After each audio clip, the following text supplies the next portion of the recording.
Thank God it's Friday. Monday's a brand new start.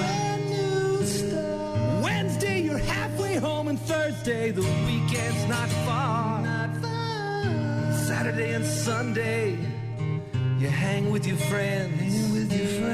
What can you say about Tuesday? Nothing, not a damn thing. Tuesday bites, Tuesday sucks, Tuesday blows, go away.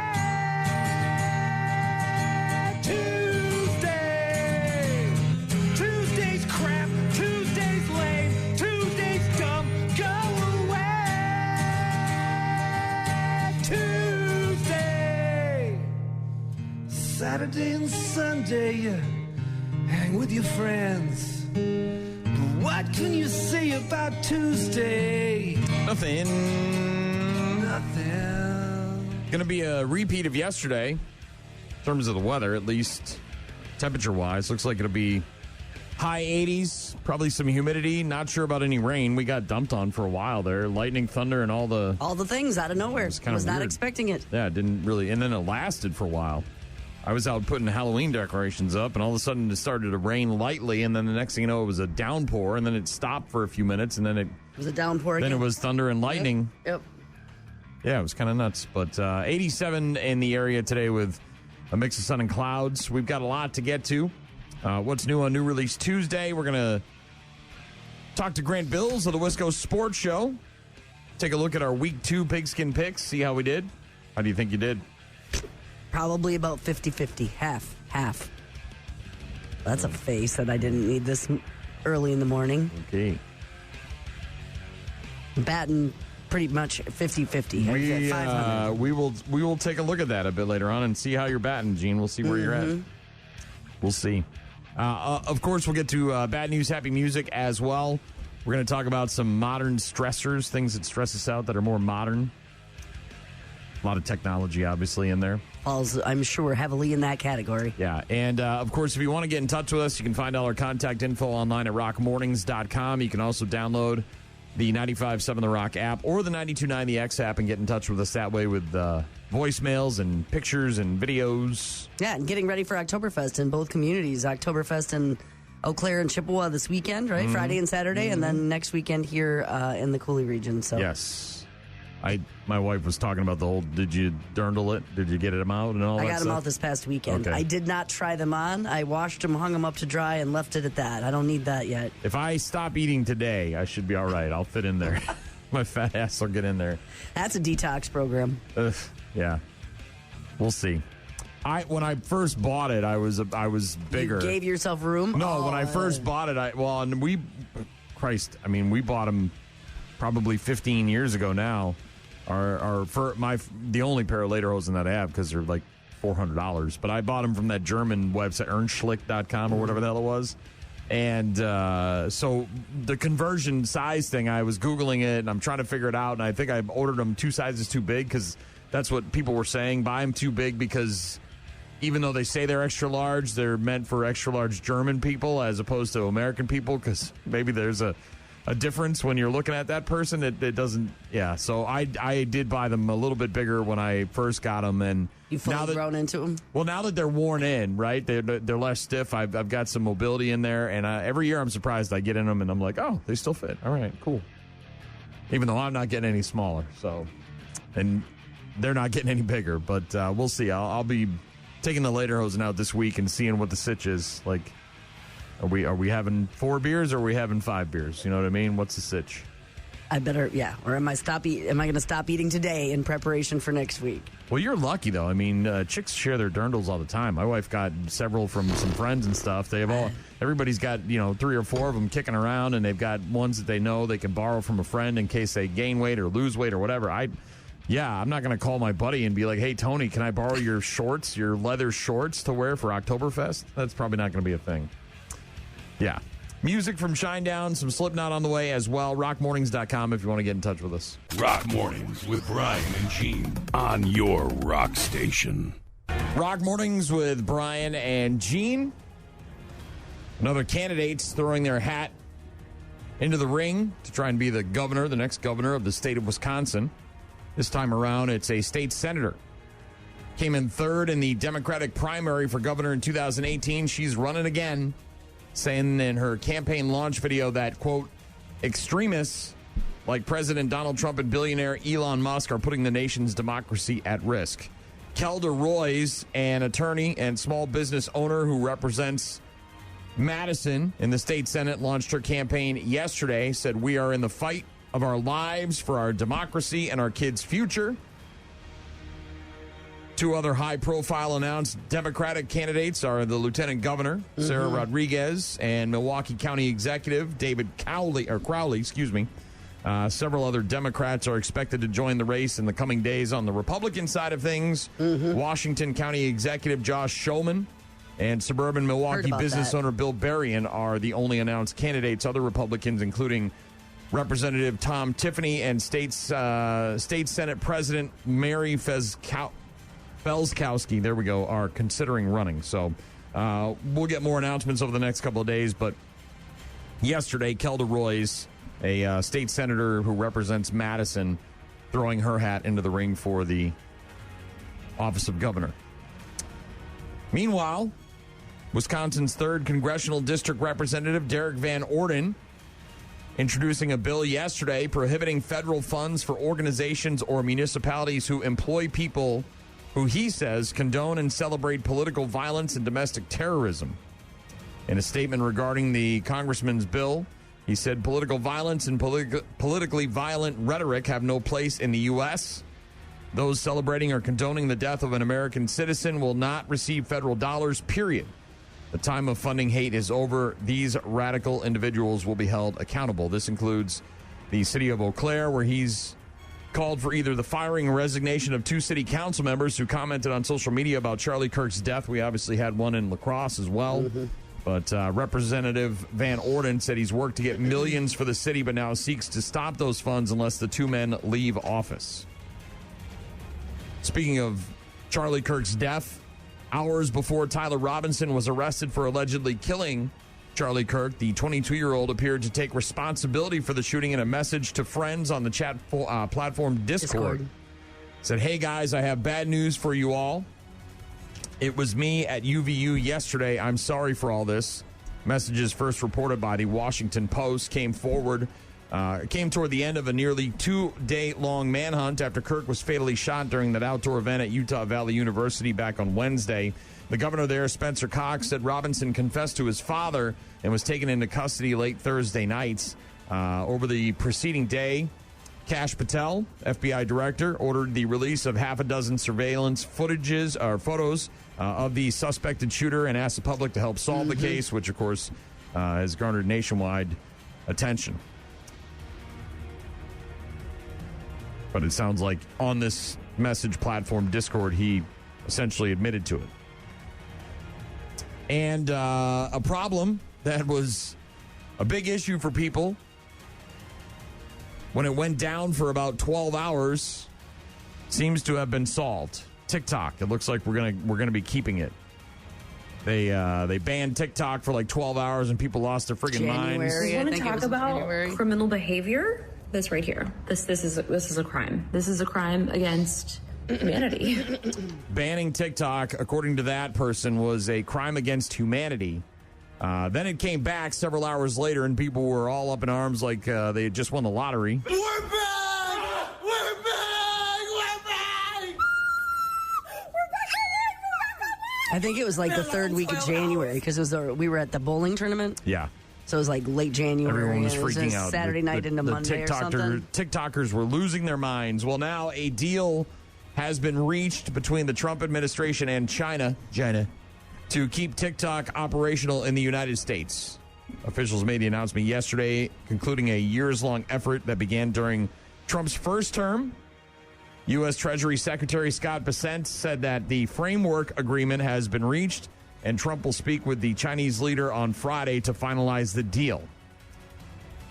Any specifics on what that means? No. Well, there's going to be people with a lot of money involved.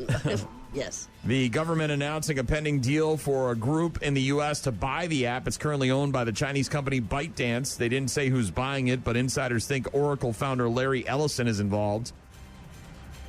Last week, he actually passed Elon Musk as the richest person in the world. And he's previously said, I think, that, hey, I'd be open to that purchase or I'd be open to discussions about that. So. TikTok been on the chopping block for years now over worries that China could use it to track Americans. Congress passing a bill last year that said ByteDance had to sell to a U.S. company or face a ban. Original deadline was back in January. TikTok did briefly disappear from the App Store. Trump extending the deadline to April, then June, then September. The new ban was supposed to take effect this Friday. But it sounds like that's not going to be happening, as the White House said framework of the deal is in place and it could be finalized by the end of the week. So, got it. So for those of you that are freaking out and worried about your TikTok going away, it sounds like some American company is finally going to be able to take ownership. Yeah, and then the American people will spy on you. Well, no duh. So there's that. It's Rock Mornings with Brian and Gene. Some Slipknot after Shinedown. It's Killing Fields. Rock Mornings with Brian and Gene. Find them online at rockmornings.com. The Knot and some Shinedown. Back to back. It's Rock Mornings with Brian and Gene. The Brew Crew were off yesterday. They are at home tonight, 6:40 for the first of three against the Angels. They're still 5.5 up on the Cubs in the NL Central. They've obviously clinched a postseason berth. And they've got 12 games left in the regular season. Also found out yesterday that was not an actual letter from Euchre. Manager Pat Murphy kind of explaining, saying that wanted the sentiment to be there, didn't think anybody was going to, not that he's apologizing or anything like that, but wanted the guys to sort of feel like Euchre was there and sort of that was what was going on with the letter. So we thought originally that maybe it had been written by Euchre before he had passed away.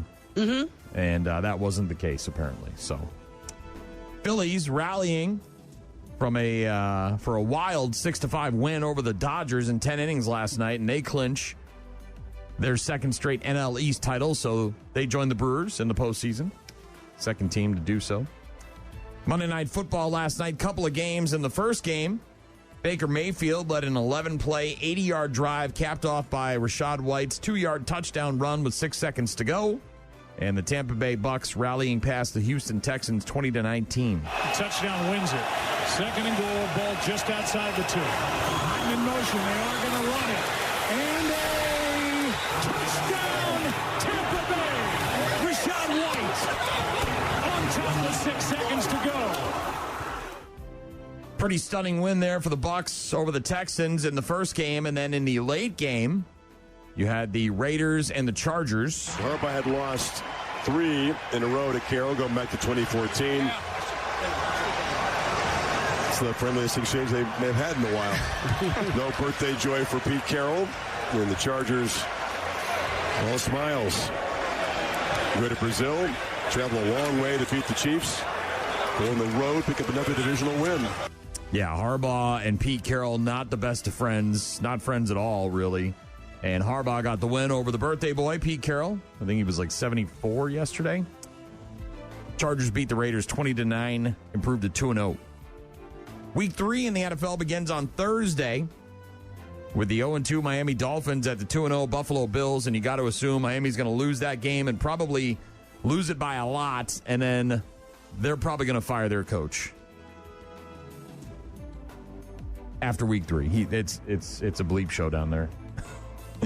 Packers are at the Browns on Sunday at noon.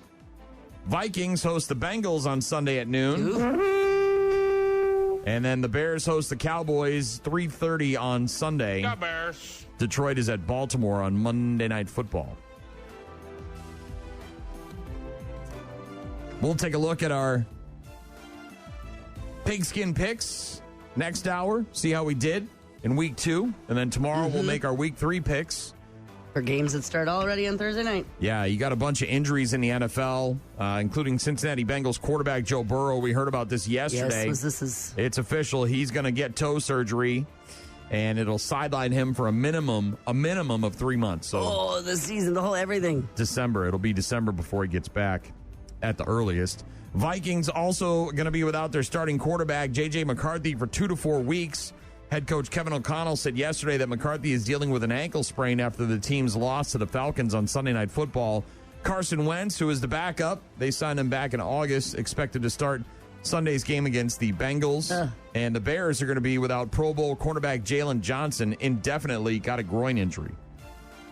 So, yeah, again, if you're making your picks, take those things into account. Washington Commanders quarterback Jaden Daniels, knee injury. His status for Sunday's game against the Vegas Raiders is in question. So a couple of big injuries there in the NFL in week 2. Big. Yeah, Vikings obviously with their quarterback, and Joe Burrow going to be out as well. Jaden Daniels maybe be out for a while. Volbeat in a couple of minutes. Don't go anywhere. Rock Mornings with Brian and Gene on your rock station. Are you awake? Who's up for guacamole? Why? Today is National Guacamole Day. Oh, guacamole! I know you're afraid of guacamole. Ah, guacamole! Yeah, is it just regular guacamole? It's just slimy. And squishy. This guacamole has got a kick. Oh, guacamole! It's fun to say. Today is National Guacamole Day. Wish my head was filled with guacamole. Guacamole! Okay, here we go. Showtime. National Guacamole Day. I made some on Sunday, as a matter of fact. Enjoy some guacamole. Avocados were on sale. It's a good time to make some guacamole. Avocados from Mexico. They were on sale, and I was like, that's what I'm doing today. World Barber Day. Go and get your hair cut. Working Parents Day. Parents who work, which is all of us, right? Yes. Tattoo Story Day. Ask somebody the meaning behind their tattoo. Mm-hmm. Hopefully it's a good one. National Play-Doh Day. Can still smell it. Mm-hmm. Make it at home. National Cinnamon Raisin Bread Day. I like me a good cinnamon raisin bread. Bunch of them. Bunch of different days today. But Guacamole Day. September 16th. You got garlic and tomatoes in there? Yeah. What else? Some lime juice, sea salt, a little bit of pepper. Is that a standard red go-to? Onions, a little bit of thinly sliced red onions. Yeah, standard pretty go-to much. recipe? Yep. Sometimes a little bit of hot sauce, just a little bit. Give it a kick. Mm-hmm. National Guacamole Day. Tonight on television, 34th season premiere of Dancing with the Stars. Ooh, yeah. On ABC. Corey Feldman, right? Topanga, and then a bunch of no-name jabronis. Bunch of moms from the Utah Mormon moms, Secret Mm-hmm. Lives of Mormon Wives. Yep. There's like a couple of them on there. Correct. Jordan Childs, the Olympian, she's on there. I can't really. Corey Feldman and Topanga are the two that I remember the most. Anyway, Dancing with the Stars, season 87. My wife was trying to argue with me over the weekend that Topanga was more famous than Corey Feldman. I was like, name me one other thing, Corey, that Topanga's been in. She was in the one show. And the reboot of that show. Right, the but second that's, version like, of it. Corey Feldman was in, like, hits. He was in Goonies. I mean, like, you could do the list right there. Well, Then I stop. think fame, and it depends on your age group, too. Oh, it faded. I mean, granted, he was huge in the 80s, and then he fell off, and now he's weird. But he's way more famous than Topanga. A musician, supposedly. He's something. You saw him play? Not in person. Okay, not in person. No, okay. not in person. I've seen videos of it on the internet. I've seen those too. But yeah, Dancing with the Stars season 34 premiere tonight on ABC. Over on NBC, America's Got Talent semifinals tonight at 7 o'clock. Also, episode 7 of Alien Earth on FX. I watched episode 6 yesterday, so I'm ready to go. Man. Is it good? I mean, you really like it? It's good, but it's weird because the movies are all 2.5 hours, whatever. They're in that. So, like, once the alien gets out or they discover the alien, it's just a kill fest, right? Everyone's dying. The ship crashed with the aliens on board in the first episode, and like then they captured them, and so it's just this sort of like it could go on forever like this. With them getting out and them doing then this. People are like the people are making bad decisions, so they're ending up getting killed. But it's just a different way of the alien, and now there's all these new ones. Like I said, the squid one with the eyeball. Ugh. Right now, it's inside of a sheep's head. It's in a sheep, and it's just. Episode 6 was so creepy. It's having a go of itself, is it? Well, then they got these flies, these mosquitoes, these alien mosquitoes, And episode 6 was about them. It was titled, I think, Fly. And they live in some sort of, self-built cocoon thing inside of their box that they live in. And the guy goes in to feed them. They must eat metal and rocks and ore and all that stuff. He's got a big tray of it looks like rocks and spare parts.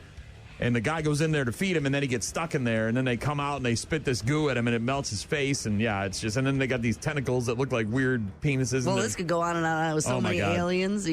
As many aliens as you could think of. Yeah.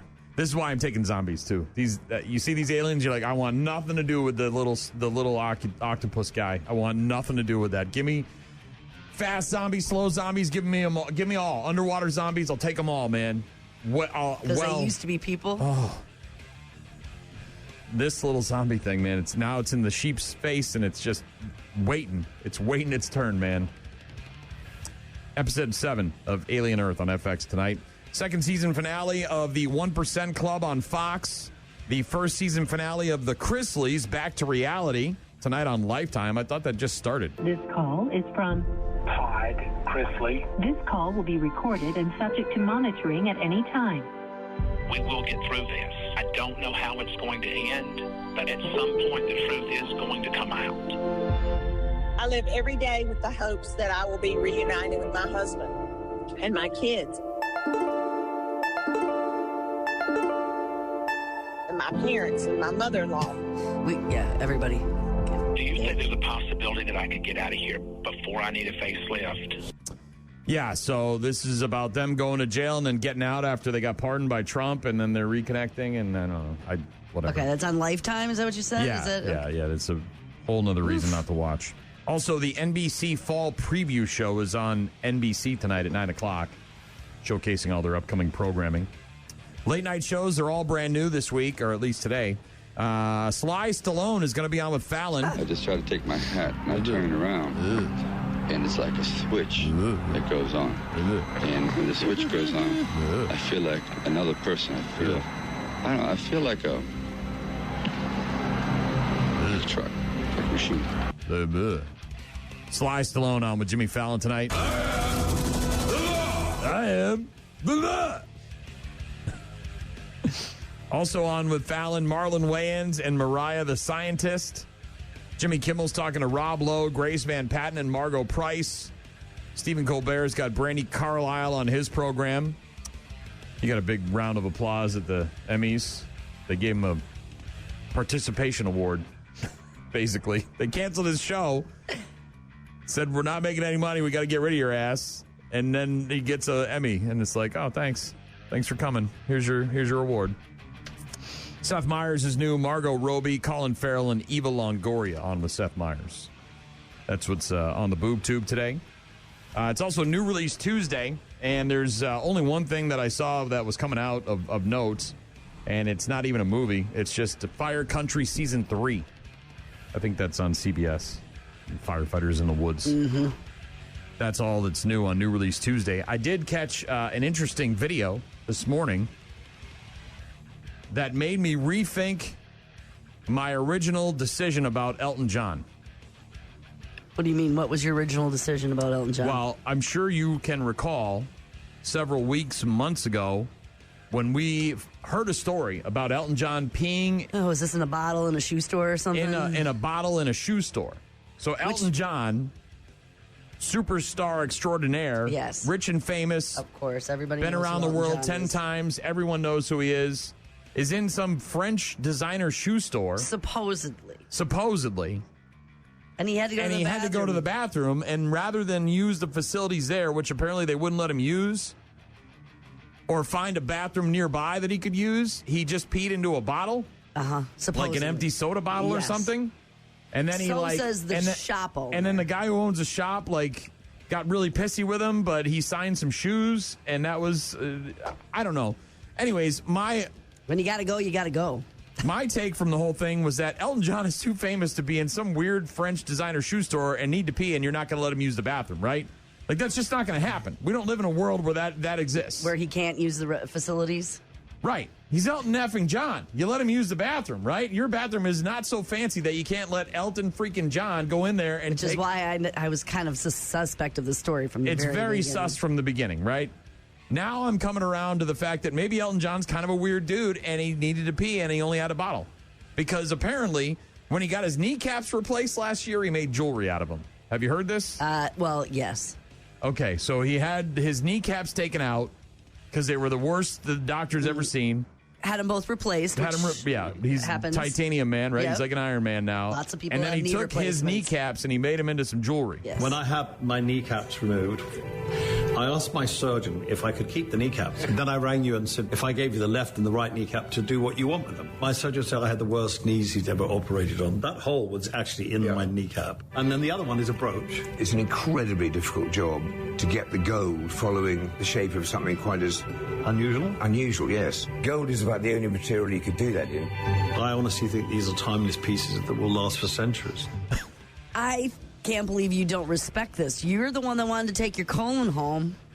You said it belonged to you, and when they took part of it out, you said, I'm not saying I don't respect it. What I'm saying is that it's making me rethink how I view Elton John. Because at first I was like, he's so super duper famous. There's no way he's peeing in a bottle in a shoe designer and a designer shoe store in France. Now I'm like, all right, maybe he's kind of a strange cat and he likes weird stuff.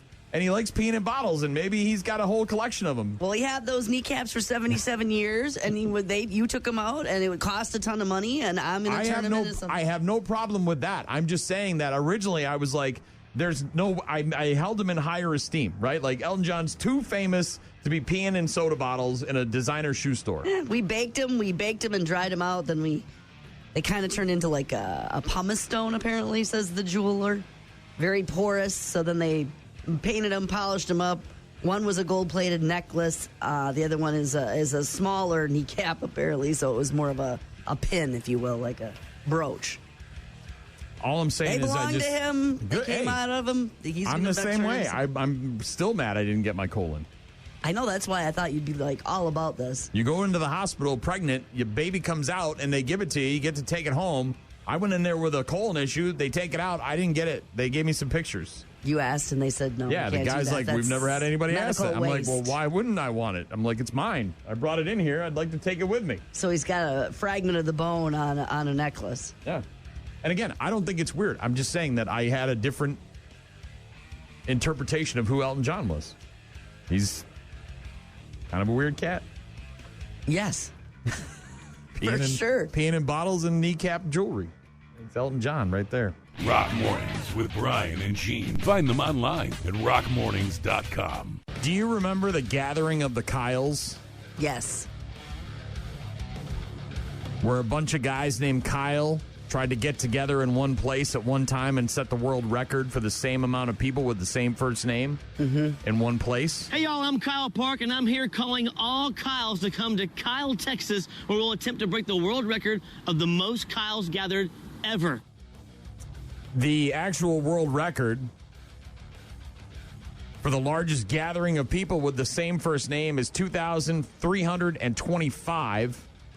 It was achieved by Kupreski Koski, Bosnia and Herzegovina, in Bosnia and Herzegovina on the 30th of July, 2017. It was a bunch of guys named Ivan.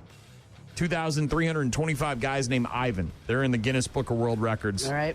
For the largest gathering of people with the same first name. We've seen the Council of Bens. There was a Council of Bens we found out. There's a Steve's, too, for some reason. I'm sure there's a Steve. But the Kyle one is the funny one because everybody knows a Kyle somewhere. And you have a sort of instant image of what a Kyle is. Yep. Kyle Fair, the largest gathering of Kyles in the entire world.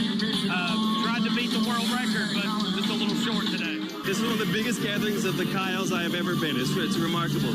I hope to come back next year and try again and bring like 10 more Kyles with me.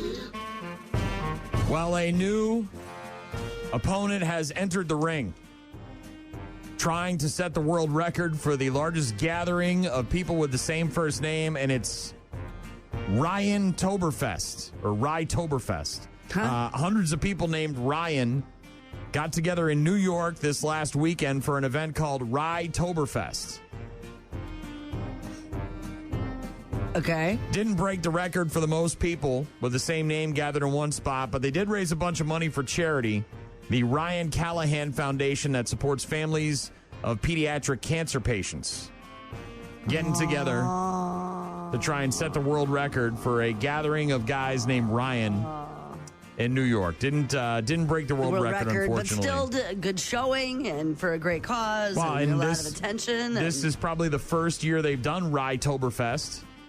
So maybe it's got a chance to build. It's got to grow. It's the roots. It's the foundation to be something even more amazing. Ryan Meetup, a national organization that frequently organizes events catering to people with the first name Ryan, held its second Rye-toberfest this past Saturday. The event was the latest in the group's string of attempts to break the Guinness World Record for the largest same-name gathering, first name only, which was set in 2017 by a bunch of Ivans.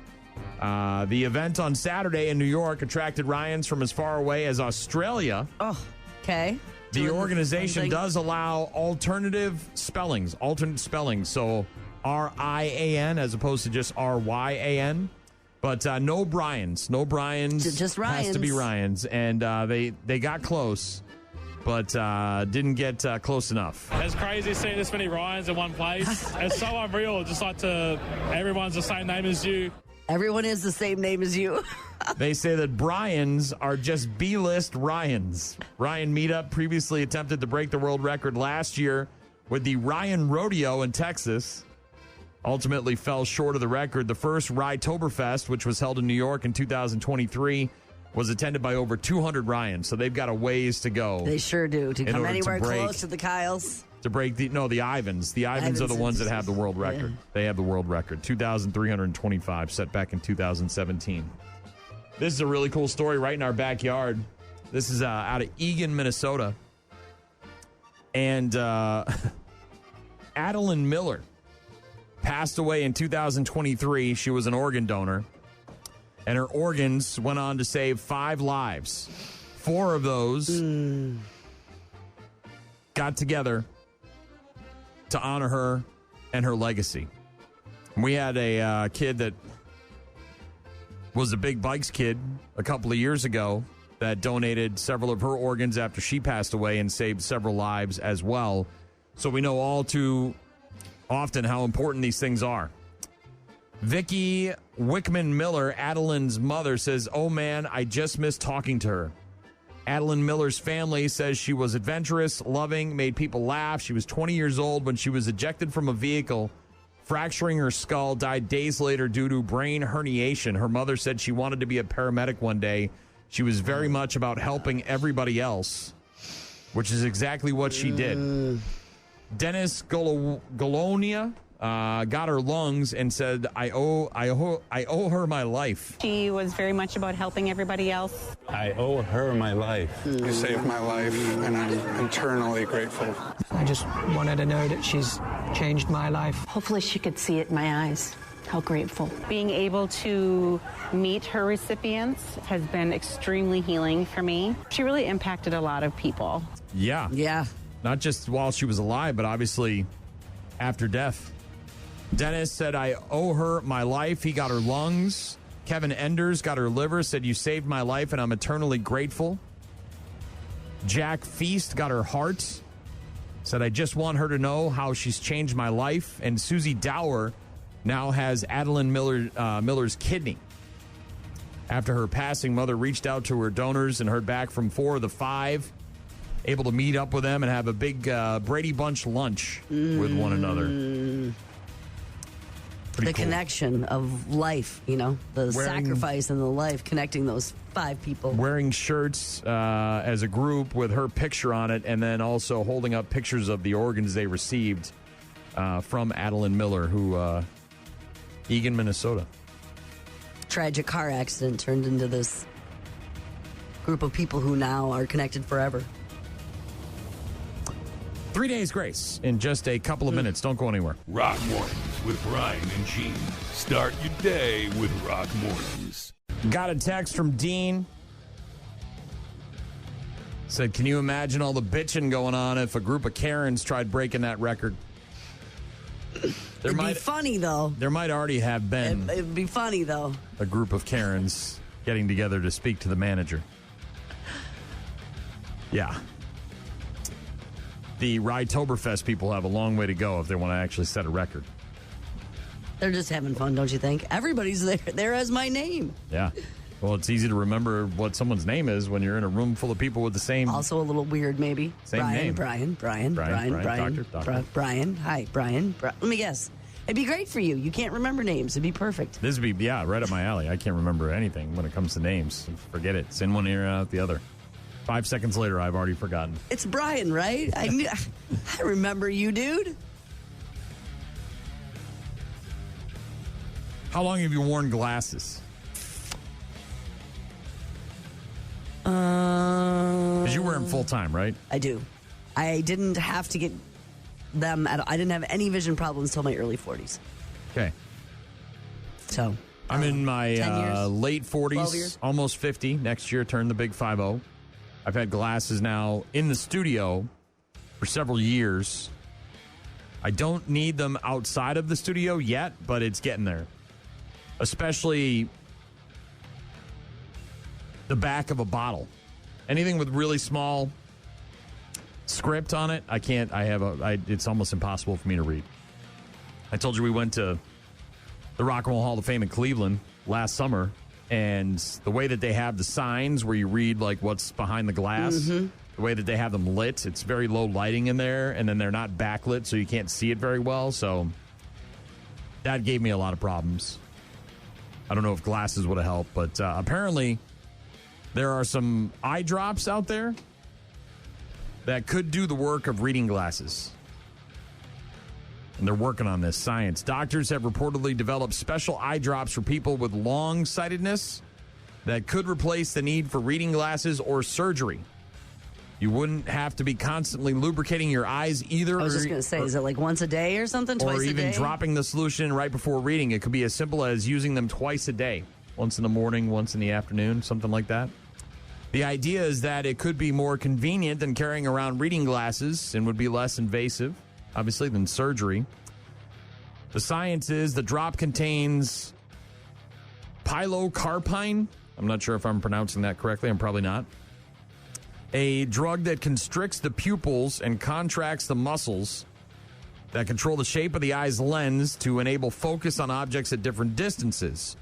It also includes diclofenac, a non-steroidal anti-inflammatory drug that reduces inflammation.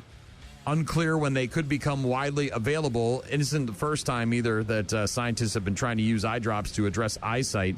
Back in 2023, researchers working at Ohio State were trying to develop special eye drops that could prevent or delay nearsightedness, so kids might not have to get corrective lenses so early. Back in 2021, another brand of eye drops actually hit the market that claimed they could replace eyeglasses for people who have trouble seeing close up. That medicine takes about 15 minutes to work, almost like dilating your pupils, I guess. But the effect of sharper vision can supposedly last up to 10 hours. So maybe some special drops, not necessarily for people who have prescription glasses, right, that need them all the time to see, but for reading glasses, people who need cheaters, one of those things. Could be some special eye drops, some science. Maybe coming to the store shelves near you soon. I don't know about soon. It's something they're working on, but interesting nonetheless. Instead of having to pop on your readers, just twice a day, take an eye drop. Delay the inevitable. Maybe be able to see better. Yeah, eye surgery too. Not for. I know many people who lasers had it freaking and lasers swear by it, but yeah. Again, I can see fine pretty much everywhere else, but when I've got small script in front of me, I just forget it. Eyes are just like, nah, dude, we're not doing that today. Or tomorrow. Yeah. I got holding stuff up underneath the cabinet light. We got like light underneath our cabinets, accent lighting. And I'm taking the bottle and I'm holding it up like this. And I'm like, I can't read. I'm like, Raisa, what does this say? Gotta get my wife to read everything for me now. Or you could just get some glasses and understand that you need them now. Yeah, last time I went in there, she was talking about bifocals. Yeah. Great. Yeah. Read the small print. Yeah, whatever. You rip the Band-Aid off and you move on. You don't have the crazy, bifocals with the, Like they did in well, you the can get 70s, the transition lenses. Yeah, I mean, like can't even tell. Yeah, and you can see stuff. It's the most important thing. I don't think it's that important. No, Major League. Come on, man. Sorry. 3 days grace now. We're going to get to our pigskin picks next. We'll see how we did in week 2. Rock Mornings with Brian and Gene. Find the daily podcast at rockmornings.com. Week 2 of the NFL season came to an end last night with a couple of games. And that's the only reason you're even in this race at this point. Because you got those two right, and I got them both wrong. The rest of the week, man, look at all those X's. That means I was wrong? Oh, as opposed to all the check marks. All the red X's are incorrect on my... Oh, yes. So we'll start here with Thursday Night Football. Last week, we both took the Packers. We were both right. 27-18. Sounds like a winner so far. I'm off. This is a good start. Week 2. Yes. First game on the docket. Okay. On Sunday was Cleveland-Baltimore. You went with Cleveland to beat the Ravens. That was erroneous. Okay. Are you going to laugh the whole time? Because I don't. That's why we're doing this. This is an exercise in humility. Cleveland got trounced 41-17. I, of course, took Baltimore because I'm a sane human being. You got the next one right, Gene. Picking your Bengals. You like the Bengals over the Jacksonville Jaguars. So that's correct. We both 2 correct so far. I've got 2. We both picked that one. 31-27 final score there.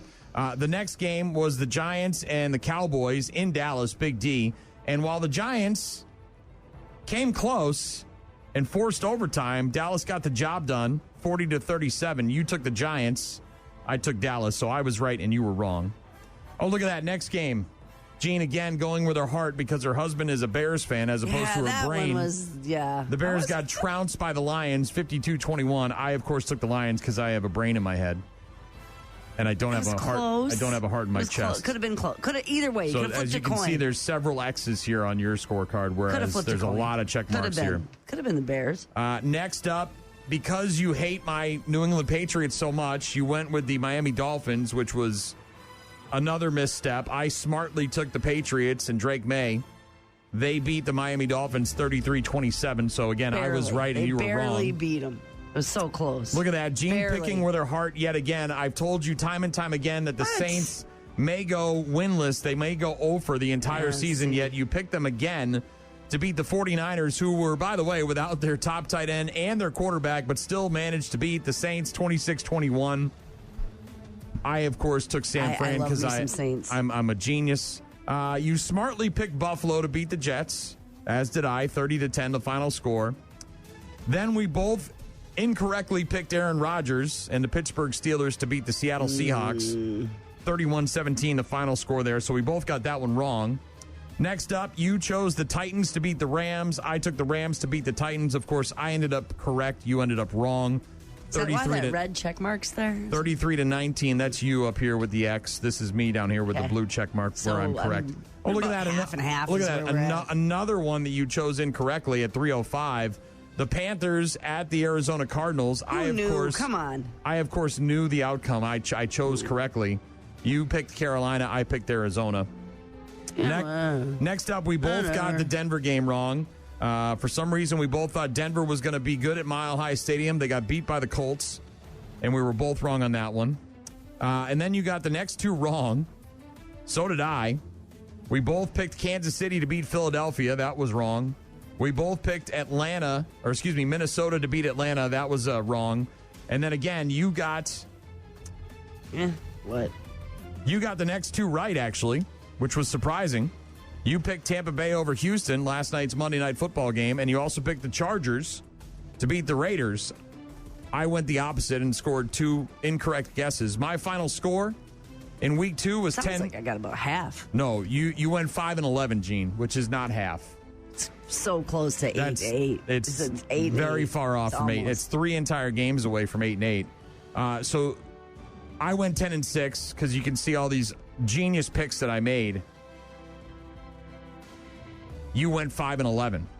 So Right now, added to my 8 from last week. So right now, 13. I'm 23-9 on the season, and I'm 23-9. By the way, did you see that? I'm 23-9. I heard that. I heard numbers. Your paltry record right now 13 something is 13-19. Yeah, 13-19. That is you have a losing record right now through 2 weeks of the NFL season. Super 500 almost. We will make our week 3 picks tomorrow, and we'll find out how piss poor Gene does in week 3. I'm looking at this leaderboard here.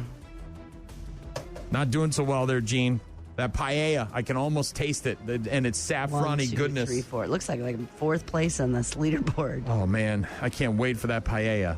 Scallops and shrimp and all sorts of other seafood. Picks. It's going to be delicious. This is week 3 I'm doing here? Well, we're going to do that tomorrow. Yeah, okay. Week 3. We'll make our pigskin picks tomorrow. Of course, the Brewers were off yesterday. They play tonight at home against the Angels. First of 3 against Los Angeles. 12 games left in the regular season.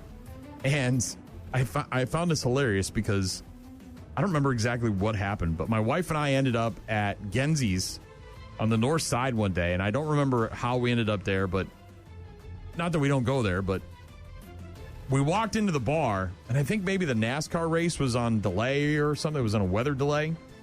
And so we walked in, and they had it on ESPN, the Ocho. You know, they do the special ESPN, the Ocho from the Dodgeball movie. And they were showing stone skipping, like competitive stone skipping, like where people skip rocks on a pond, right? And they get special rocks. And they're like hundreds of times they're skipping. Like, I mean, it's crazy to watch, right? But it was on TV, and they had, like, stats on these guys, and these guys that got buckets of special rocks that they pick up, and it's just some dude, you know, some guy from somewhere. It's not like like the fishermen with a bass boat, and they got all the Anyway, so we were watching this thing, and we couldn't believe it was on television, right? It's like this that world, the world of professional stone skipping, has been rocked by a scandal. Stop. Yes. Professional stone skipping. The World Stone Skimming Championships have been rocked by a cheating scandal after several competitors were disqualified for tampering. More than 2,200 people. Stones? 2,200 people from 27 different countries attending this year's event on a tiny island of Easdale off the west coast of Scotland. Rules state that stones must come from naturally occurring island state. However, some were found to have been ground into suspicious circular shapes to help them bounce on the water. The organizer director, Kyle Matthews, told BBC News that the offenders had, quote, held their hands up and apologized. Entrants choose their own stones. Judges use a measuring device called the Ring of Truth. Love this. Which is like a weird circular thing with a hole in it, and you got to drop the rock through it. It's got to fit over the rock or something like that. In the Ring of Truth. They do the Ring of Truth to make sure the rocks are not bigger than 3 inches in diameter. Each competitor allowed 3 skims, and the stones must bounce at least twice on the water before sinking. The organizing director, Kyle Matthews, is also known as the Toss Master. These guys with their crazy names. Told the BBC Radio's Good Morning Scotland that the judges heard rumors and murmurings of some nefarious deeds. I love the reporting on this. What about the nefarious deeds? He said there was a little bit of stone doctoring. They had shaped it so that it was perfectly circular and fitted our 3-inch measurer, which is, of course, a piece of metal with the hole in it. The problem was we didn't just notice at the time that they were suspiciously circular. So they found out afterwards. Nefarious. And some of these offenders had to hold their hands up and apologize. There's no real penalty. They don't get kicked off the tour. They're not fined or suspended or any of that stuff. They just have to say they're sorry with their hands up. I don't know if there's a Bible involved or what's going on, but a Kentucky man took his skills, by the way, to this international competition. Yeah. And won for the first time. An American won this. Bitches. Nobody skips stones like we do. Skipper, apparently. This guy from Kentucky. A bunch of wimps from other countries. He's Go been back doing to your it home. since he was little.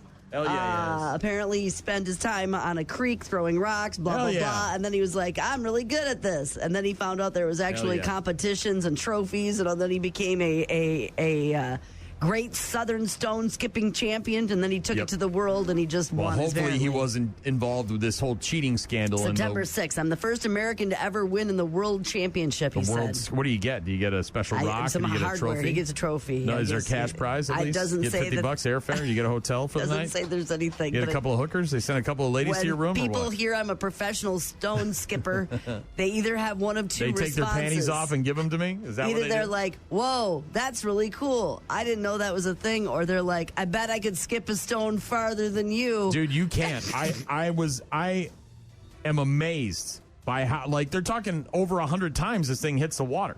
Now, granted, it's like at the end when it goes, you know, that I'm watching this thing and I'm like, holy crap. You couldn't skip it farther. No way. No, I have no idea what these guys got in their arms, but there's no way. I'm watching, and I'm sure, you know, over time you can figure it out, but I was watching this thing, like I said, on the TV, ESPN The Ocho, and I was like, what is that? And everybody was in the bar. We were all, you know, we were having beers, and everybody in the bar was like, I got this guy. I got that guy. It was crazy. It's a thing. And these guys are cheating. There's no prize, and they're cheating? Well, they get a trophy. Do you get some kind of endorsement deal out of this thing? Maybe. I don't know. All right. Well, it's good to know that the crown belongs to the United States of America. You can bitch about kings all you want, but that dude is a king. He's the king of world stone skipping, is what he is. Lincoln Park on the way. Rock Mornings with Brian and Gene. Weekdays, 6 to 9. Do you suffer from compulsive technologica overloaditis? Symptoms include continuous scrolling and yelling at your smart speaker like it's a real family member. Coming through loud and clear. Then ask your doctor about Disconnect It All, the first once-a-day tablet that helps you gently pry the smartphone out of your hand and also reminds you that grass is, in fact, still a thing. Disconnect It All. Try putting down your phone and going outside. Side effects may include fresh air, eye contact, and remembering simpler days, like when your phone only made phone calls. That is definitely one of the biggest problems that we deal with today that we didn't have to deal with back in my day. Modern stressors. People online sharing modern stressors, things that didn't exist that now stress us out. Phones and technology take up a large portion of this, obviously. For sure, yes. Cyber criminals, right? Having hacks. Your my credit card again. We gotta do lot this more again. ways for bad actors to gain access to your personal info than there used to be. Right? You're in this club. You're in this rewards program. You got to download this app. You got to earn points this way. And all your information's out there floating around. So there's plenty of ways and plenty of places to hack. And cyber criminals are taking advantage of that. All of social media. Yeah, I would say for the most part, it's all bad. All lumped together into one thing on the survey. So, not just all the chaos being shoved in front of your face, it's also having to carefully curate the stuff that you do share. Not to mention, you're worried about getting likes and comments, dealing with cyberbullying, all the stuff that comes along with social media. Okay, social media as a group is on the thing that stresses people out. Modern stressors that didn't exist back in the day, I think all of us would. Well, of course, they're going to be probably almost all tech-related because back in the day, there wasn't that. So now you're talking about that's the difference between now and then. This one, this is always funny to me.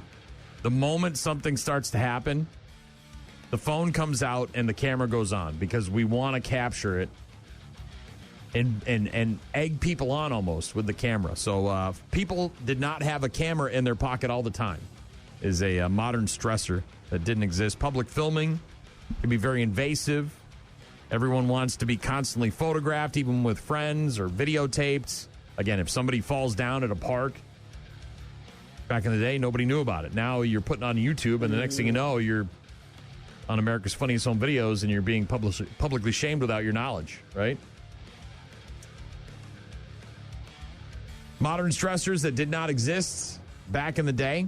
Whether the news you're hearing or reading is factual or not. Where did it come from? Who's giving it to me? Where did they get their sources? Yeah. Well, yeah. I mean, you would turn on guys like Dan Rather or Peter Jennings or Walter Cronkite, and that's the truth right there. The news is the news. Deep fakes, big problem, right? Yes. I mean, we've heard of horror stories where grandparents are getting bilked out of tons of money because all you need is 5 to 6 seconds of audio from some kid's YouTube or Snapchat song or whatever the hell they're doing. You can recreate their voice with an AI generator, and then you can make it sound like they've been kidnapped or they're in distress and they need some money, and next thing you know, grandma's sending a check for $10,000. Deep fakes. Or, again, putting your face on someone's naked body and threatening to put nudes of you on the internet. That's the thing for sure.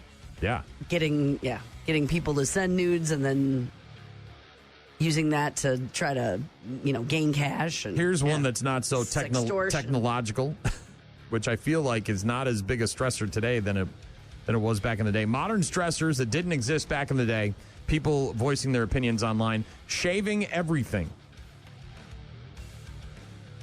Which one of these is not like the other? Your list so far has been things I would guess, but I think we all understand what they're talking about here, right? Yeah, that back in the 70s, there was a little bit more natural, au naturel. I guess I didn't realize that would be on the list of modern stressors that didn't.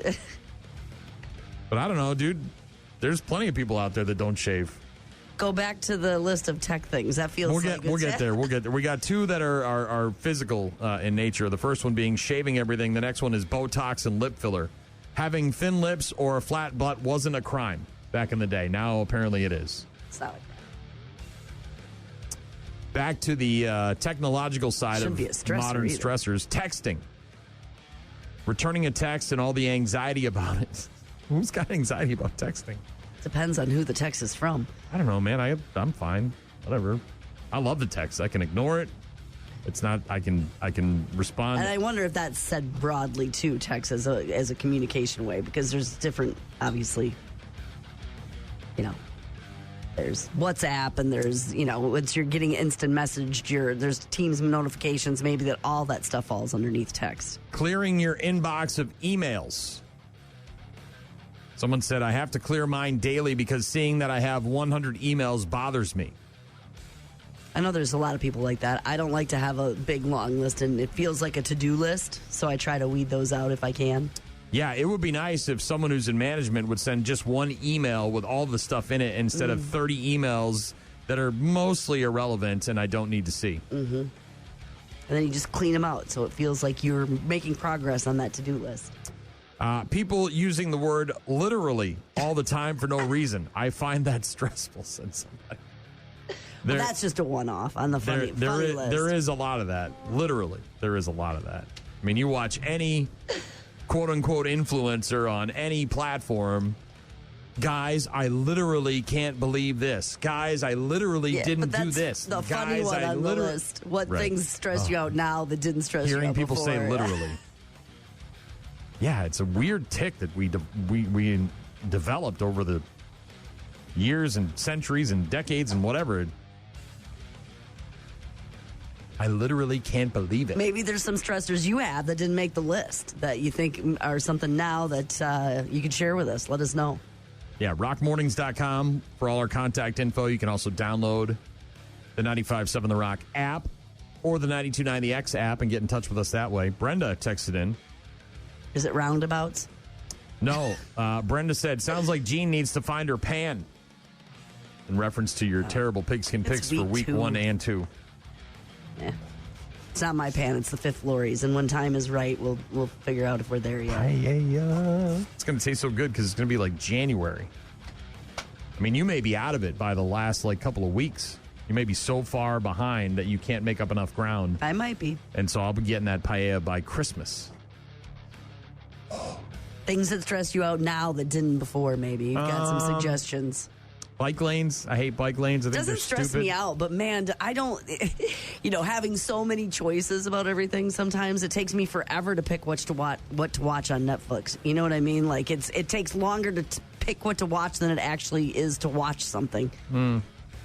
Lots of choices. I don't think it stresses me out, but I wouldn't say it's a stressor, but it is a nuisance, maybe? It's a lot. It's a lot.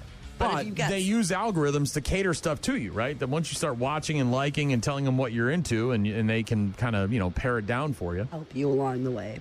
You've got something, Rock Mornings. I wish there was a single stream. I know that's counterintuitive, right? We don't want one huge corporation.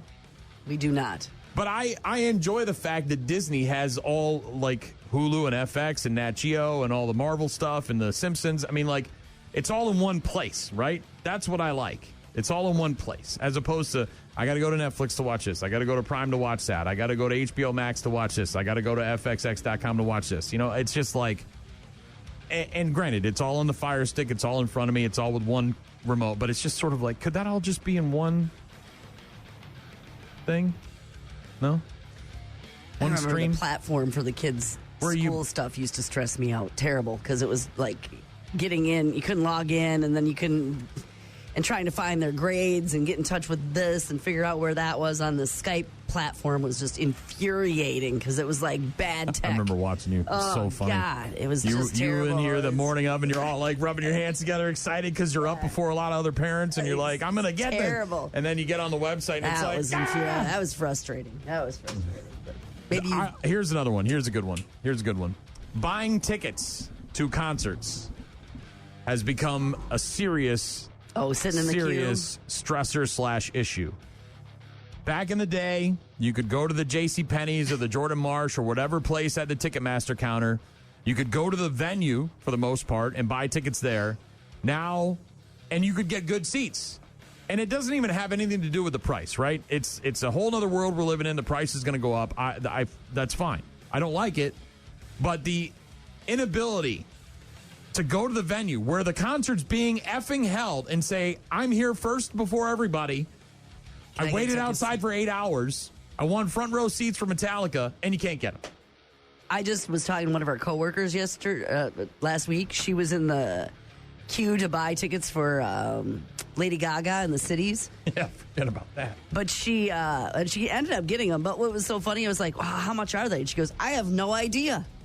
She didn't even know what they were going to cost till she got through the queue to get into this thing.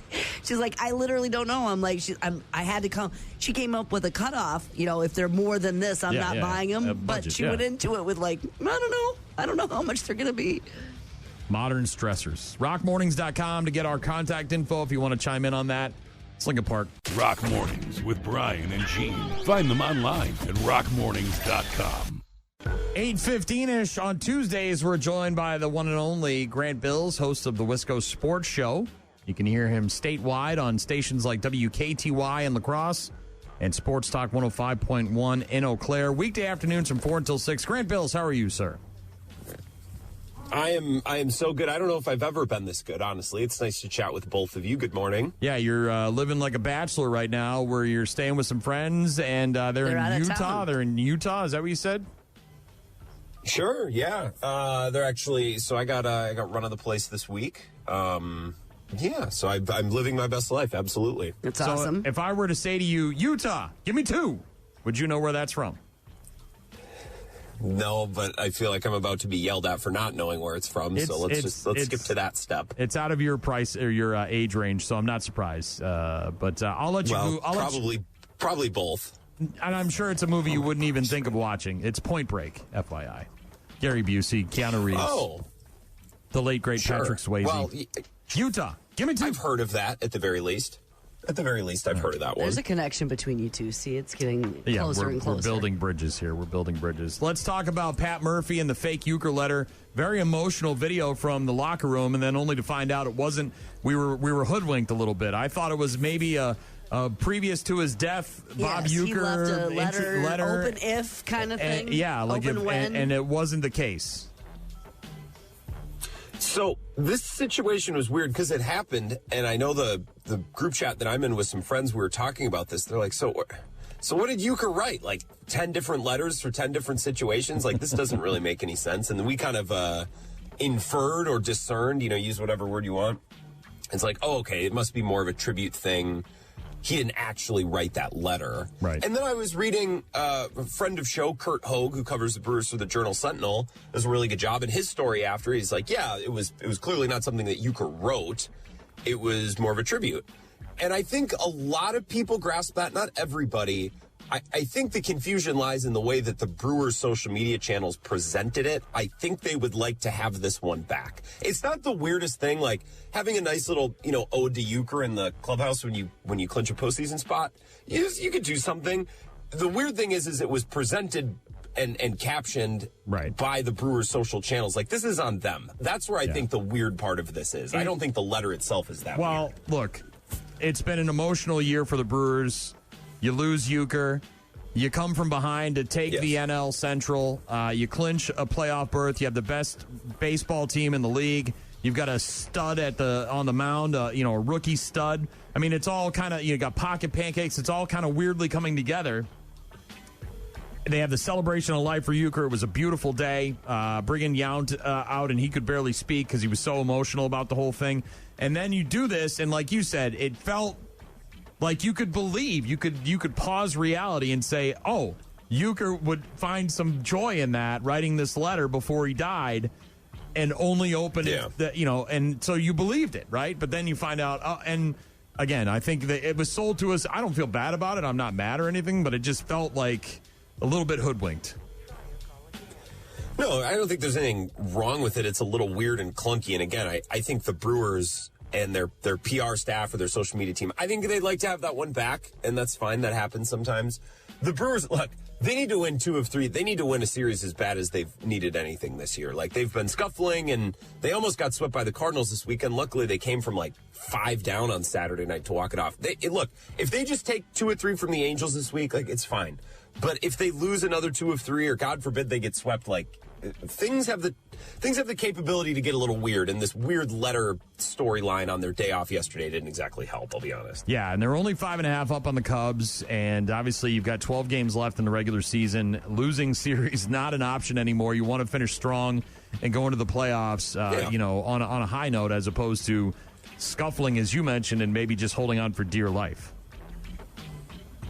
You want to go into the playoffs with momentum. Or at least that's what we all feel and that's what we all think. But I've seen other teams go into the playoffs ice cold and still beat the Brewers, like the Diamondbacks a couple of years ago. So I don't know, man. Baseball is such a weird sport. I just don't want the vibes to be weird. I don't want the vibes to suck going in. I'm skeptical that McGill is going to come back. I'm skeptical that a couple of these arms are going to be healthy, whether it's DL Hall or Quintana or Gasser, who I know they've been gassing up for a potential, and I don't buy it. There's already potential to doubt their playoff odds of winning in the playoffs, despite having an incredible regular season, which is a bummer. So a good week or 2 here to wrap up the season would go a long way. Correct. Badgers losing to Alabama, kind of saw that one coming. What are you seeing in the future for the Badgers? Are they going to turn this thing around? I mean, they had a couple of nice victories to start the season. You figured they were going to lose to Alabama, even though it's not the same Bama team as before. Yes. But tough competition. And what's next? They got a game against, I think, Maryland this weekend. Then they have a break, Maryland. And then they've got a whole slew of games after that. Yeah, touchdown favorites are so at home against Maryland Saturday, game they absolutely have to have. Simpson and Gene, let me ask you something. Do you guys ever tune in and check out the competition? Now, this show has no competitor, but do you ever just what are our peers out there doing? Do you ever do that? You ever spin the dial? Yes, of course. In the morning, check things out for sure. For morning shows, yeah. I'm assuming that's what you're talking about. I don't. Yeah. Just what's our competition? Sure. What I other did people a little bit of that to? yesterday. Yeah. And I don't understand, all of the people on Wisconsin Sports Talk Radio losing their mind over the Badgers. Yeah, it's not great. And they lost to Alabama. They got their doors blown off, just like they did last year. But it's like everyone woke up yesterday and realized, wait a minute, this program is not in the spot that we want it to be. Right. And it's not in the spot I want it to be, but I could have told you this a year ago. We all would have looked at the schedule before this season, and October is brutal. That's why they need this Maryland game. We would have looked at the schedule before the year and said, oh, they'll be 2-1 going into the Maryland game. And I probably would bet against the Bama game being competitive. This is how we would have drawn it up. And I don't know if people just weren't paying attention before the season, But this has been the season so far that I've expected. It's a bummer for Luke Fickell because his quarterback is hurt again, and they revamped this offense to be more traditional. We're going to rely on the O-line in the running game, and 2 of their 5 starters, including their left tackle and center, have been hurt. So it's like the injuries have not stopped for Luke Fickell, and I think he's been the victim of some really tough luck. But this program's not in a great spot. I'm just confused why people are seemingly waking up this week and realizing that. That's the part I don't get. Well, it certainly just has felt sort of like this treading water situation for the Badgers the last couple of seasons, and I didn't feel any better or worse about them this year than I did last year. Well, when you saw Alabama, Ohio State, Iowa, you knew they were going to have some challenges in front of them. And those are games still yet to be had. Yeah, Oregon on the schedule. They got to go to Michigan. Look, and I'm not saying that the Badgers are bad in losing games because they're unlucky. I think bad luck has been a part of things for Luke Fickell with his quarterbacks getting injured. And then you look at the schedule this year, it's like, what did Chris McIntosh and the Badgers do to make the schedule makers angry? Like, I look at other team schedules in the Big Ten. There's Purdue, there's UCLA that just fired their coach. Wisconsin's got to go to Oregon, host Ohio State, to the Big House to play Michigan. It's like, what? I mean, they just got them all this year. To Alabama, yeah. So I get trounced. Yeah. And that's the fault or whoever of Wisconsin. That was a home and away that was scheduled years ago that we were excited about. It's like, man, that's going to be awesome. Little did we know that Wisconsin would kind of take a step back, waiting for these games to get here. They're stuck in the middle. I think, Simpson, you hit the nail on the head. They're not great. They're not awful. They don't do anything that inspires you. They're not amazing at anything. They're just kind of stuck. And when you're a program like this with a schedule like this, the season's probably not going to go great, and that feels where this thing is headed. It's Grant Bills, host of the Wisco Sports Show, with us each and every Tuesday morning. You can hear his program every weekday afternoon from 4 until 6 on stations like WKTY in La Crosse and Sports Talk 105.1. In Eau Claire, another dominant win for the Packers on Thursday night to kick off week 2. They've got a couple more winnable games in front of them. Obviously, Dallas, you never know what you're going to get there. They've actually looked pretty good, even though they lost the opening game. They won, of course, against the Giants in overtime. Then you've got the Bengals, which will be without Joe Burrow, a very winnable game. Cardinals, and then the Aaron Rodgers matchup against the Pittsburgh Steelers. And then as you get to the middle of the season, you start to look at a murderer's row there with the Eagles, and then you've got the NFC North division coming up with the Lions, of course, in front of them, and then the Ravens later on in the season. What are your takeaways from week 2 against the Commanders, and what do you see heading into the game against the Browns this weekend? Well, the way that you describe the schedule is why week 1 and week 2 are so important, that game against the Lions and the Commanders. Because if you're able to win one or as the Packers did, both of those games, now the schedule goes your way for a bit. You have 10 days off before the Browns. You have a bye week. Your road games are against teams like Cleveland, and they stink. I haven't seen the line yet. The Ravens were favored by almost 12. I'd imagine the Packers line will be somewhat similar. You go to Dallas, but this team's not afraid of going to Dallas. Like, now you can stack some wins, and you can really, really position yourself strongly for when the schedule gets harder later in the year. So checking those week 1 and week 2 boxes, really, really important. And they're situated now really well for a schedule that's much more difficult than last year. So I appreciate you pointing out the schedule. I think it's a big part of the first couple of weeks of this season.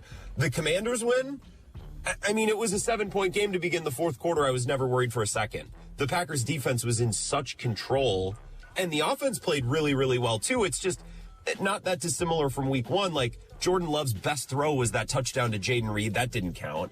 He missed Matthew Golden, who was wide open on 4th down. The timing of that play was a little weird. Brandon McManus missed a field goal. It's just these random things where it's like if 1 or 2 of those things goes a little differently, the Packers run away by 3 touchdowns. So nothing but really, really impressed with those first 2 games. And we talked to Packers people, especially on Bill's show, and all of those reporters are kind of saying the similar thing. They're like, I don't want to get out ahead of myself here, but this team feels like it could be really, really, really good. And when you hear Packers writers kind of saying that type of thing, you start to dream about maybe how this could be a special season. When are they going to erect the statue of Micah Parsons outside of Lambeau? Because it feels like Packer fans are chomping at the bit for that thing to get built this year. Well, I guess the precedent is win a Super Bowl, right? I don't even know if there's any, and I'm a bad Packer fan. I'm just not in Green Bay very often. I don't know if there's a memorial or something to Reggie White. Obviously, his number is retired.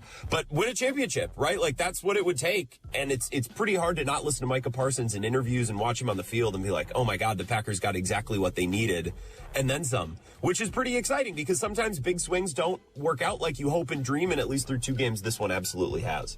Micah Parsons looks pretty effing good right now for the Packers. And that game on Sunday Night Football in Dallas against the Cowboys is going to be a sight to watch, a spectacle.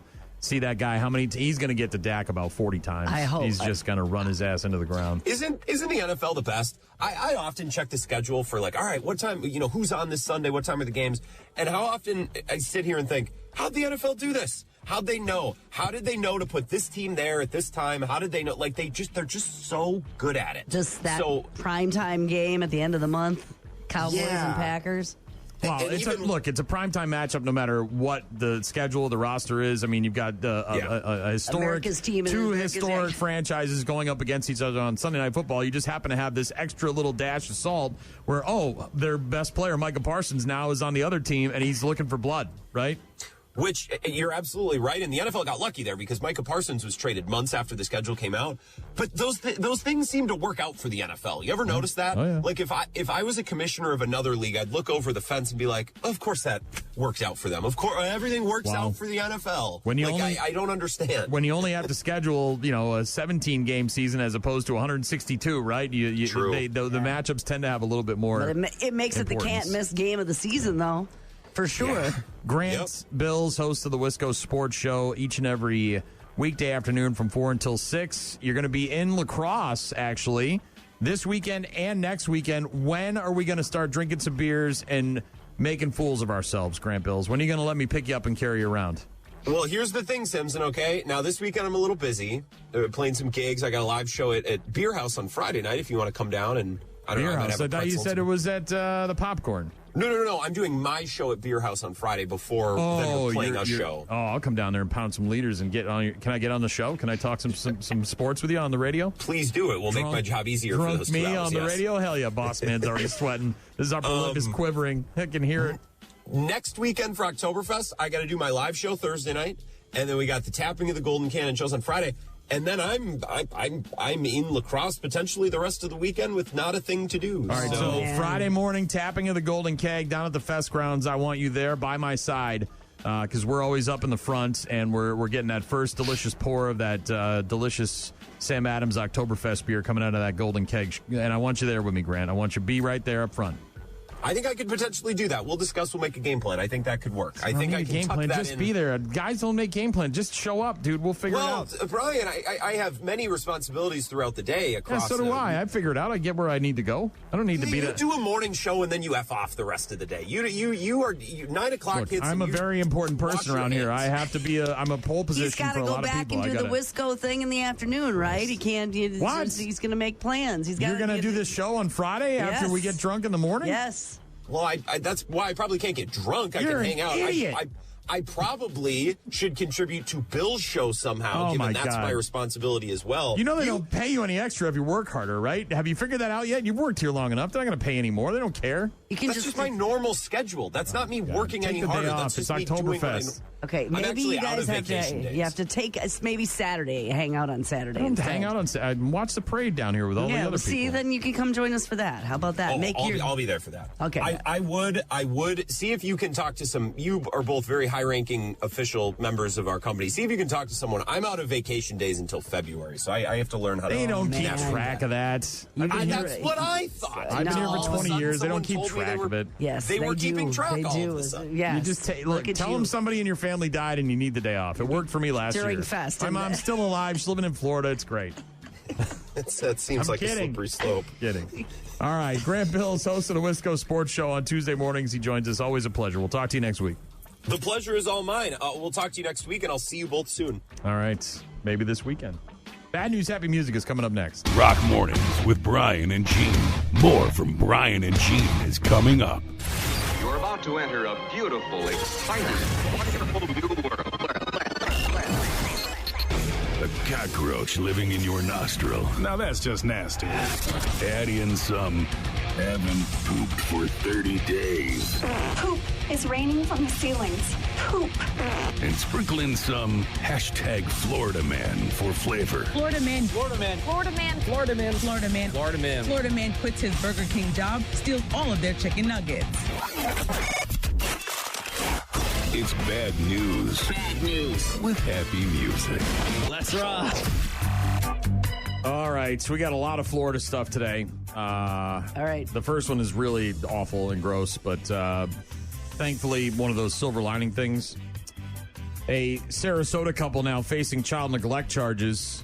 Police say they found Crystal Cates and Torrance Bowles sitting under a tent drinking beer without a child in sight when they went to their home to investigate an anonymous tip about a child who was in danger.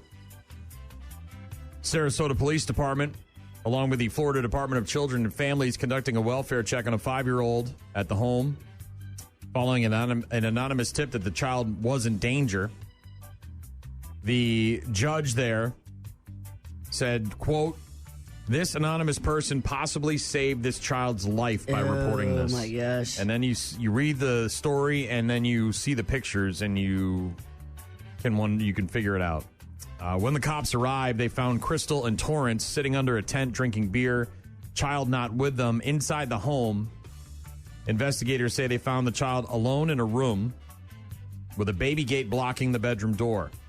The child's hair was matted with debris and food, wearing a heavily soiled pull-up diaper that was close to tearing from the weight. How heavy does a diaper have to be? So they just completely neglected the 5-year-old, by the way, this is a 5-year-old. The child was unable to speak. Oof. We're talking like a feral child here. Photos show a dirty bedroom, a child's bedroom with really tattered sheets, dirty floors, no makeup for a child to be in at all. Yeah. They've got two, like, the picture of the mattresses is the walls are blackened with disgusting dirt and grime, and it's filthy. Mold and everything else. And who knows what else. The mattresses look like they've been in the back of a trash truck. Investigators reported finding dirty twin mattresses and a box spring on the floor with partially torn, dirty sheets. No blankets or pillows, no clothes in the closet, and the dresser in the middle of the floor was empty.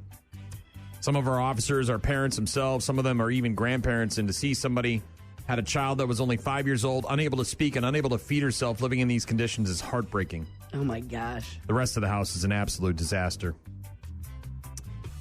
The two people, both drug tested, positive for THC, cocaine, and alcohol. Oof. The home in disarray. Just moved in, but later admitted they had lived there for 10 years. So they originally lied, said they just moved in, and that's why the house was in disarray, but no. The Department of Child and Family Services down there determined the conditions of the home and the child were severe enough to remove her and place her with a family member somewhere else. Child evaluated at the Child Protection Center as an emergency case. Determined she was a victim of medical neglect. Their findings were consistent with allegations of abuse. These two arrested. So somebody else, thankfully, was a witness to this or whatever. Or called somebody that lived nearby probably knew that they had a kid there and saw him every once in a while and realized, look, we have kids in our neighborhood, and I can tell you, and I'm not creeping on kids. I'm just saying, like, you see them running around with the parents and playing soccer in the front yard, you know they're doing okay. Yep. You see a kid wandering around, backyard, around the house, soiled diaper, dirty conditions. Or somebody's coming over to sell them drugs or to hang out and drink beer or whatever. Awful. Ugh. Moving to the Midwest, the Van Leeuwen, that ice cream. Oh, yeah. That had the. They were going to do a collaboration with Carnival Cruise Lines for a ice cream that was flavored like suntan lotion, which basically sounded gross, but was more like coconut and lime and sea salt and things like that. Well, New York ice cream chain, nationally known brand Van Leeuwen, I'm sure I'm mispronouncing it, is going to open its first shop in Chicago this Friday with a limited edition flavor that is very unique to Chicago and the Midwest. The Malort, or it's not deep dish pizza or hot dogs or Polish sausages or knockwurst. No, it's Malort. Yeah. The Scoop Shop set to open at 11 a.m. at Wicker Park, 6 Corners, located at 1555 North Damon Avenue. Will celebrate its Midwest debut with $1 scoops until 1 p.m., so for the first 2 hours. Get a $1 scoop, free tote bags for the first 100 customers, and limited time Jepson's Malort ice cream. Yeah, they did like one small run of it, I think. Known in the city as the taste you love to hate, wormwood-based, has the thought as a rite of passage or a hangover cure.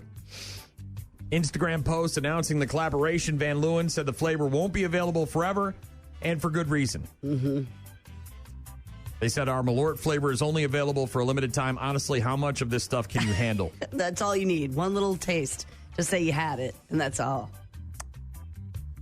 Shop will be open from 11 a.m. until 12 p.m. Monday through Thursday, 11 a.m. to 1 a.m. on Friday and Saturday.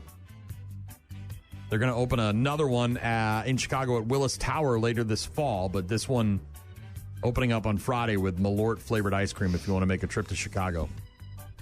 Try some Malort-flavored ice cream. Or if you happen to be in Chicago, maybe search them out. Back to Florida for a couple more. This lady, not necessarily from Florida, from California, but she was in Florida when this offense occurred. Got real drunk, wanted to get something to eat before heading back to her hotel or apartment or wherever she's staying. Took an Uber. Good on her, right? Didn't drive. Very good on her. The Uber took her to Popeye's Chicken. Sure, stop anywhere that's open. I'd love to get something. She got out of the Uber and then butted in line, walking up to the drive-thru window. Budger. Looking for Baconators, who are made by Wendy's. I just want the order that I came here with a whole mess of bacon in. Who you came? How you got here? You walked from where? I walked here. You want to give me a fist bump for waiting 15 minutes? Where you from? You not from around here. I'm from California. They better give you food. Oh, man! Yeah, that's right. They got to give you food. I just want my Baconator meal. That's all I care about. What are you doing? Baconator meal. All right. Okay. Okay. Just get her a Baconator. Somebody. So the guy in Florida was waiting in the drive-thru line at Popeyes. Drunk woman walked up to the window, stepped between his car and the window, arrived in an Uber, but the driver didn't want to wait in line. She was obviously a little intoxicated. Kept demanding a Baconator, which is a Wendy's sandwich. Where is the beef? Not something you can get at Popeyes. The guy then filmed the woman as she talked about how long she'd been waiting, how she's from California, how she went back and forth between wanting to fist bump the guy and looking like she wanted to fight him. Eventually, the cops showed up because she was disturbing the peace and escorted her away. I'm not that intoxicated. I don't know. You think that Popeyes sells Baconators, and they don't, actually. Does she remember she was at Maybe she just knows she was at some place to get food. Unclear what she might have been cited or charged with, if anything. I think the cops just showed up and maybe said, hey, look, get the hell out of here. Popeye's Chicken is the shiznit. Yeah, you weren't driving. Maybe just get some Popeye's Chicken. The Uber driver wouldn't take her through the drive-thru? I don't think he wanted to wait in line. It sounded like there was a long line, and she budged, looking for a Baconator. Drunk. Hashtag Florida woman. Well, she'd just owe more money if he waited in line for the Uber. Last but not least, another Florida woman taking on another comment site in the state of Florida. A gator? A gator. A Florida woman taking her dog for a walk near a creek. Yep. This always ends with somebody punching a gator. Ended up punching an alligator in the face. Yep. To rescue the canine from the predator's jaws. I heard a squeal and I got pulled. The alligator had him by his air tag and drags him, and I just punched and punched and punched, and I punched him in the eye enough that he kind of let go, like he unclamped a little, and I pulled out, but his teeth were like here and just dragged down my arm. Be careful with your dogs, you know, these alligators are no joke. I mean, 15 feet he came out to get him. Land O'Lakes resident Danny Wright said she and her 4-month-old Shih Tzu, Dax, were walking along a stagnant creek behind her house when the gator struck. In the face! In the face! Came out 15 feet from the creek bed, run real fast, grab the dog. Punched him in the eye enough that he kind of let go, unclamped a little, and I pulled off, but his teeth dragged down my arm. Wright was able to flip the gator onto its back, allowing her and Dax to flee inside the house. She recorded video of the gator lurking behind her home after the attack. The gator was then removed from the property by the Florida Fish and Wildlife Conservation Commission trappers. Damn alligator bit my hand off. Oh, my God. Yeah, almost got her hand, dragged its teeth down her arm. She's got a nice little wound there. She was going to get her dog back. She's punch now or kick or whatever you got to do. Urging other pet owners to be cautious in areas where gators can easily camouflage themselves. Which is everywhere? Everywhere. I would say that's everywhere. From the areas I've been in Florida, it seems like they could camouflage themselves just about anywhere. Which is what they're good at, right? And then comes out quickly, 15 feet, grabs the dog. Exactly what it did. Eesh. Almost got her dog, a little tasty snack. Dax, the Shih Tzu, almost became an evening snack. Gator don't play no shit. Cute little dog.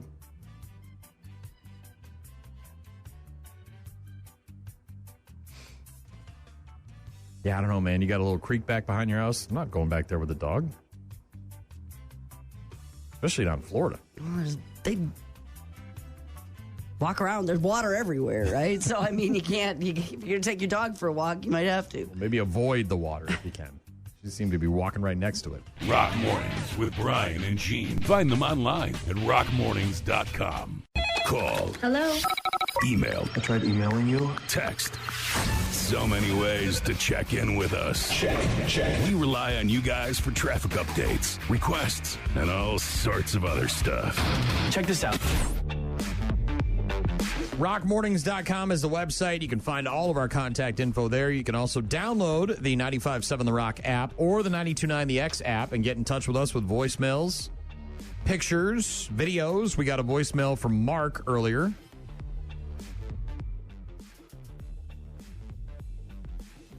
Waiting for it to fire up here. Oh, what was Mark calling about? Was this the frustrations? Modern stressors. Modern stressors. The word bro is just like the word literally for me. Everybody uses it. This is from Mark. Thanks, Mark. I understand where he's coming from. I wouldn't say that's a modern frustration that didn't frustrate you before. It's just a word that's real used right now. Bro, I hear you. Yeah. There's a lot of things that a lot of people say that gets really annoying. I don't know. But it comes and goes as time moves on, right? Something's really hot for a while, then it's not, whatever. But that's, yeah. Thanks for calling. Thanks, Mark. Letting us know that bro makes you nuts, bro. Mark used the app to send in a voicemail. Thank you very much. Appreciate it. I got a text from someone said, morning, in reference to having separate streaming services mentioned earlier. If you subscribe to services through Amazon Prime, they will all show up under the Prime streaming app, so you don't need to switch apps. Just thought I'd share. Yeah, I'll have to look at that because we have a Fire Stick, and the apps like Netflix and Paramount Plus and all that, they're all preloaded basically. So like they have their own separate widget that you have to go to in order to. I'm just like,